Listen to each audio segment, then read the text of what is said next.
At an altitude of 3,800 meters in the Andes, where the air is so thin it's difficult to breathe and temperatures can fluctuate from 30 degrees Celsius to minus 20 degrees Celsius in a single day, exists a site that has forced scientists to reconsider all assumptions about humanity's past.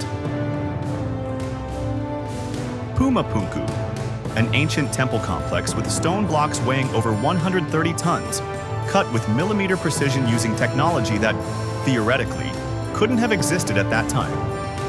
Blocks of granite and diorite, the hardest stones on the planet, cut with astonishing precision. This perplexes experts since Puma Punku dates back more than 1,500 years, an era when common tools were only stone and copper. Who built this place? With what technology?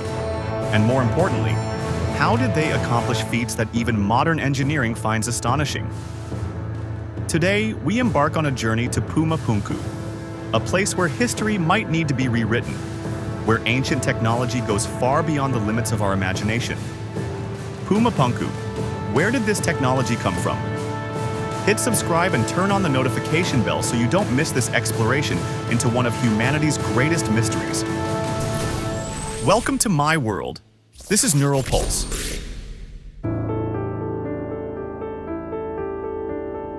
To understand Puma Punku, we need to place it in historical context. Located near Lake Titicaca, the world's highest navigable freshwater lake, Puma Punku is part of the larger Tiwanaku complex, an important cultural and religious center of ancient South American civilization.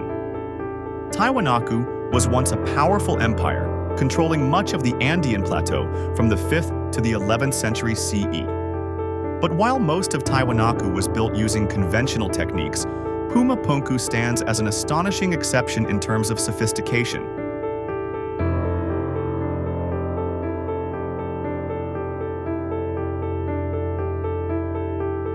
Puma Punku, meaning Gate of the Puma in ancient Aymara, is a T-shaped temple complex built on an artificial earthen platform more than 4 meters higher than the surrounding ground. Archaeologists believe this was an important religious center where the most sacred rituals of this civilization took place. The most remarkable feature of Puma Punku is its characteristic H-shaped stone blocks. These aren't just ordinary stones, but complex building modules designed to fit together perfectly, creating walls and architectural structures that are stable without requiring mortar or cement. The largest stone blocks at Puma Punku weigh up to 130 tons, equivalent to more than 20 adult African elephants. Even more amazingly, these stones didn't come from the surrounding area. The andesite and diorite used at Puma Punku were quarried from sites dozens of kilometers away, some even from the Copacabana Peninsula on the other side of Lake Titicaca. The big question is, how did the Tiwanaku people transport these enormous blocks across treacherous mountainous terrain, without wheels, without large draft animals like horses or elephants? But the greatest mystery of Puma Punku isn't the transportation of stones, but how they process these blocks with such astonishing precision. With modern technology, we can cut granite and diorite using laser cutters, high-pressure water jet cutters, or CNC machines. But 1,500 years ago, these technologies didn't exist. The precision of the stone blocks at Puma Punku is truly amazing. Perfect 90-degree angles, straight lines without deviation, and surfaces so flat it's hard to believe. Many modern engineers remark that achieving such precision by hand is nearly impossible. What's truly astonishing isn't just the flat surfaces and right angles, but much more complex details. T-shaped grooves cut with uniform depth and width, along with perfectly cylindrical drill holes, several centimeters deep into the hardest stone on the planet. Modern archaeological experiments have proven that, with copper tools, the hardest metal the Tiwanaku civilization was thought to possess, drilling a small hole in granite could take hours, and the result would never achieve the roundness and smoothness we see at Puma Punku. Even with modern steel tools, recreating this precision remains a significant challenge. Engineer Christopher Dunn, after analyzing the stone blocks at Puma Punku, made a shocking observation. These blocks weren't just cut by hand. They show signs of mechanical processing, with repeatable precision that only machines can achieve. Under microscopic examination, the cut marks on the stones at Puma Punku reveal a regular repetitive pattern, characteristic of modern mechanical tools, not handcrafted ones. This suggests that the Tiwanaku people might have possessed some kind of advanced mechanical technology, a hypothesis difficult to reconcile with our current understanding of history. Puma Punku isn't the only case of mysterious ancient technology. Across the world, from the enormous stone blocks at Baalbek, Lebanon, to the precision of the Giza pyramids, we see evidence of construction techniques far exceeding our current understanding of the past. Even stranger, the stone blocks at Puma Punku appear to have been mass-produced. They have the same dimensions, same design, and same precision, as if they were created from a mold or standard template, a concept of industrial production, not ancient handcrafted construction.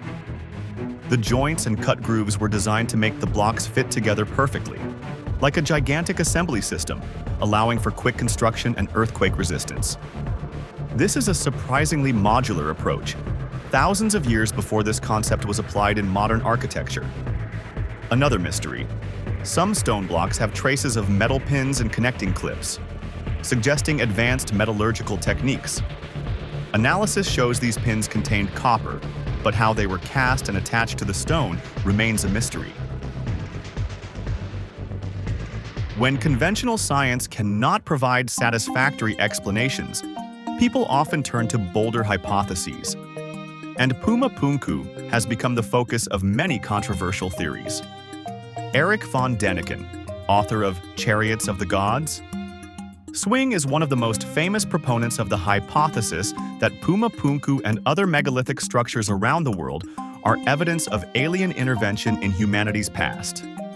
According to this hypothesis, advanced beings from other star systems came to Earth in the distant past, bringing technology far beyond the understanding of humans at that time. They were revered as gods and helped build magnificent structures like Puma Punku. Supporters of this theory point to strange images in ancient South American art, such as the deity Viracocha, a god described as having white skin, a long beard, coming from the sky and teaching humans the skills of civilization. They suggest this could be a description of an extraterrestrial being. The Gate of the Sun at Tiwanaku has an engraving of a deity, which some interpret as carrying astronomical symbols. Some believe this could be a star map, or a message from beings who came from the stars. Of course, mainstream science completely rejects these hypotheses. There is no physical evidence of aliens on Earth, and most strange imagery in ancient art can be explained by the cultural and religious context of that era. An alternative hypothesis, supported by researchers like Graham Hancock, proposes that Puma Punku might be the legacy of an advanced forgotten civilization, an ancient human civilization much older than what we currently know. Hancock and supporters of this theory point out the remarkable similarities between megalithic structures around the world, from construction techniques to astronomical alignments. They suggest this isn't random coincidence, but evidence of an ancient global civilization that may have been destroyed by a major catastrophe at the end of the last ice age. After the last ice age, sea levels rose by about 120 meters, submerging vast coastal lands. Many believe that if this civilization existed, its main centers might now lie at the bottom of the ocean. Places like Puma Punku might be just remote outposts of that civilization. Modern science is trying to decode the mysteries of Puma Punku.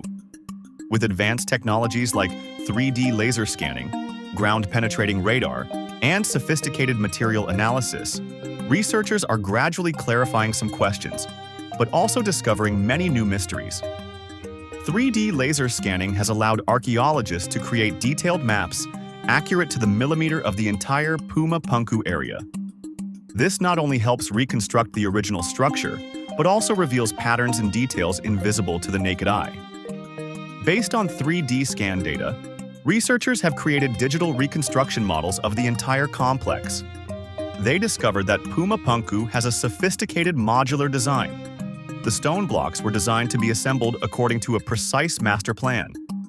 Modern material analysis confirms that the stone used at Puma Punku is primarily andesite and diorite, extremely hard stones with a Mohs hardness scale of 6 to 7. This means they are harder than ordinary steel, hardness 4 to 5, and can only be scratched by diamond or similarly hard materials. The nearest andesite quarries are about 10 kilometers from Puma Punku, but analysis shows some of the larger blocks came from the Copacabana Peninsula, about 90 kilometers away across Lake Titicaca. Transporting stone blocks weighing dozens of tons across a large lake and mountainous terrain is an amazing engineering feat. Recently, archaeologists have used ground-penetrating radar to explore what lies beneath Puma Punku's surface.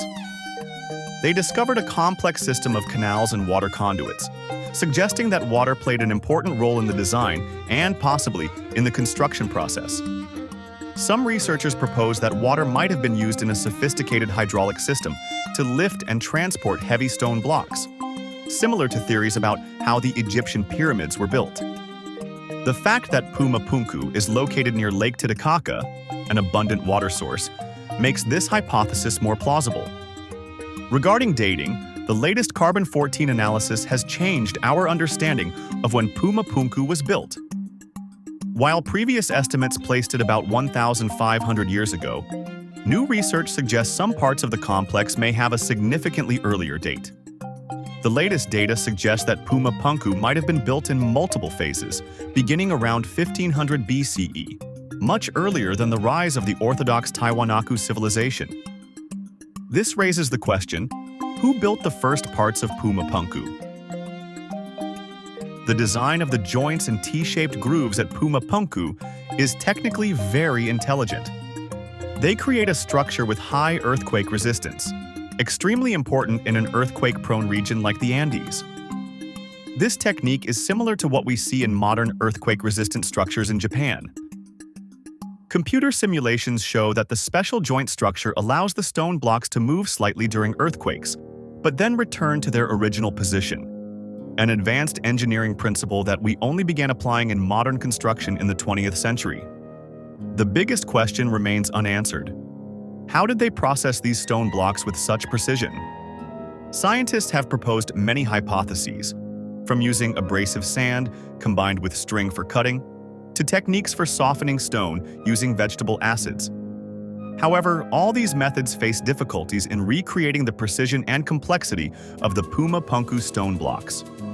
The time and effort required also far exceed what seems feasible with the technology of that time. Perhaps the real secret of Puma Punku isn't how, but why. Why would a civilization invest so much time, resources, and advanced techniques in a structure like this? The answer may lie not just in science, but in a deeper understanding of the cultural and spiritual significance of Puma Punku.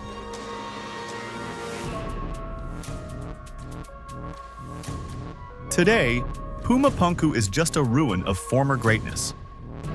The stone blocks are scattered like pieces of a giant puzzle, many pieces having disappeared or been destroyed over thousands of years. When we look at modern skyscrapers and bridges, it's easy to believe we've come further than our ancestors. But Puma Punku challenges that belief.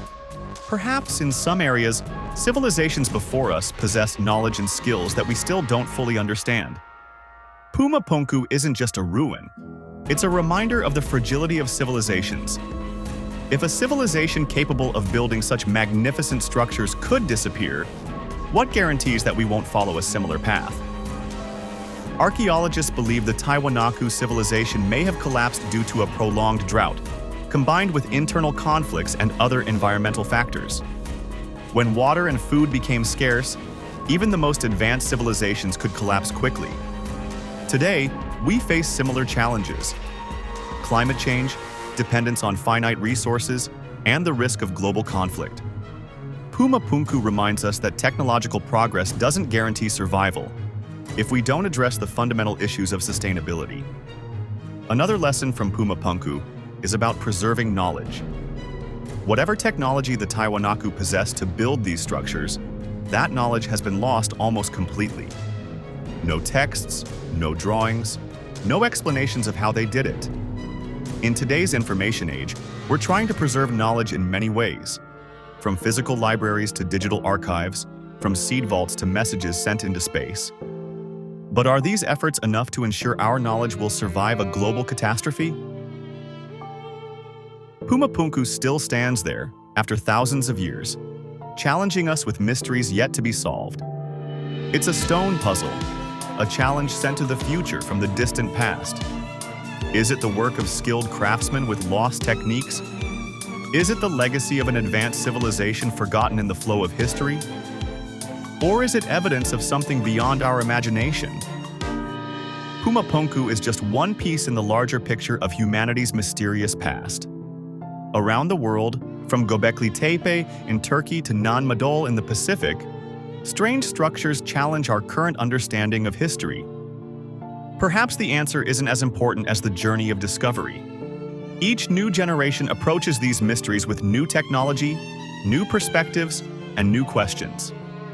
And through each discovery, we not only learn more about the past, but also about ourselves. The Tiwanaku people believed that Puma Punku was where this world was created, the birthplace of the sun, moon, and stars.